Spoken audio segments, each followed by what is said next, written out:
the cold room, this cold room, the temperature ranges between 4 to 6 degrees. Okay. So it's basically to pre-cool the flowers and remove the field heat. Okay. So the flowers will sleep here overnight. Then the following day will be processed. So we are now going to the pack house where processing takes place.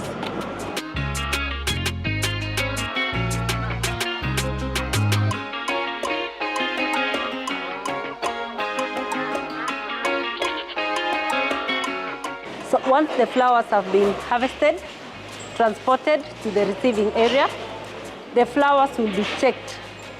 They'll check the quality in terms of if the flower is free from damages, pests and diseases. They also check the harvesting, the period from harvesting to delivery, which is very important when it comes to cool chain management. So after that, if the flowers are okayed, they are taken inside the cold room. This is called receiving cold room. The temperatures range between 4 to 6 degrees. So the purpose is to cool the flowers rapidly. Remember, the temperatures inside the greenhouse are so high such that the flower is hot. So it is supposed to be cooled to temperatures between 4 to 6 degrees. They will stay and sleep there overnight before they are now brought here for processing. That's to manage the cool chain. If you don't manage the cool chain, the flowers will start fermenting and they'll turn even to brown in color if you don't. Yeah? Remember, these are flowers that will be exported for the next 4 days before it lands to the customer. And it's meant to remain fresh at the customer's vase for 7 to 11 days. So cool chain management is key.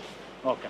So hapa sasa tumetoka cold room, tumefika hapa. What is happening here? So from the cold room, so processing of flowers. When we are processing flowers, there are two markets that we have, the direct market and the auction. So we process flowers as per the customer specifications. Those are flowers that have been ordered directly. And the procedure is flowers are removed and they are put on this conveyor. So from this conveyor, each grader will pick flowers, and this is the process of bunching flowers in groups of 10, 7, 15, or even 20, depending on the customer specification. The big head varieties, those that are voluminous, bunching will be by five stems. Yeah, those are the gardens, but most of the others are between 10 to 20. So hapa ni vile maua ina processiwa so that it's ready for the market. Okay. I'll show you. So this is how our flowers were wrapped from the field. So what you need to do is to put up these flowers, about 10 of them or 5. They can be 5, they can be 7, they can be 10, they can even be 20, depending on the customer specification. Okay. So this should be enough. So you must ensure that the head labels are Same. uniform, Okay. because presentation here is key. So after that, you must remove the lower leaves and the thorns. Yeah, I can use an example of this one,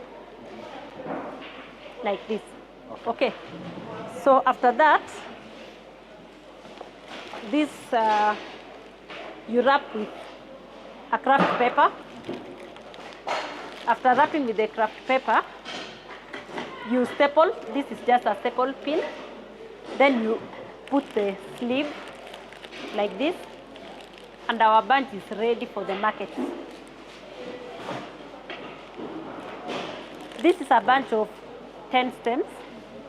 We can do 5, we can do 15, depending on the customer specification. And also, what also guides the number of stems is the thickness and the volume of the bunch. If it is length 70, it means that it will be thick. So we do less stems in a bunch as compared to the short length. So baada ya hapo maua yetu tayari kwenda sokoni. Baada ya hapo maua iko tayari kwenda sokoni. Itaweka kwenye conveyor na itaenda mpaka hadi huko mwisho. Somebody will pick, put inside water and take to the cold room for packaging. So these are flowers which are meant for export. Unfortunately, the industry is going through some turbulence at the moment. It's not only affecting CIAN, but the whole floriculture industry in Kenya, whereby we have an issue with the logistics. It's really challenging because we don't have enough planes to transport the flowers. So everybody across all the flower farms, people are throwing away flowers. Like for example, in this farm, Agriflora, last month, we discarded close to 500,000 stems because of lack of transport. Sometimes we process flowers for customers, but before you even put them inside the box, or sometimes they can even be taken all the way to the airport, only to be told that the order has been cancelled because there was no flight to transport the flowers. Yes. Flowers are perishable. You cannot store them for long. Okay. So for you to keep we maintain at least a stock of 72 hours. Anything after 72 hours is supposed to be discarded because the quality will have deteriorated and it's not fit for sale. So every day or after 2 days, we have flowers that we discard because we are not able to ship them to the market. So neno lako kwa authorities ambazo ungependa kuambia chochote kuhusiana na hiyo challenge, utaambia nini? So if I estimate the losses, one farm like Agriflora, we lost about 500,000 in a month.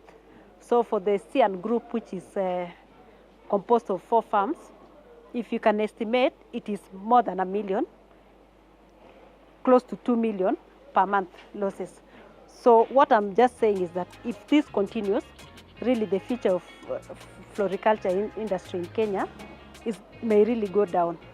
So we are urging maybe government if they can intervene so that they can save the growers from the losses because there are huge losses and this may lead to even collapse of some farms.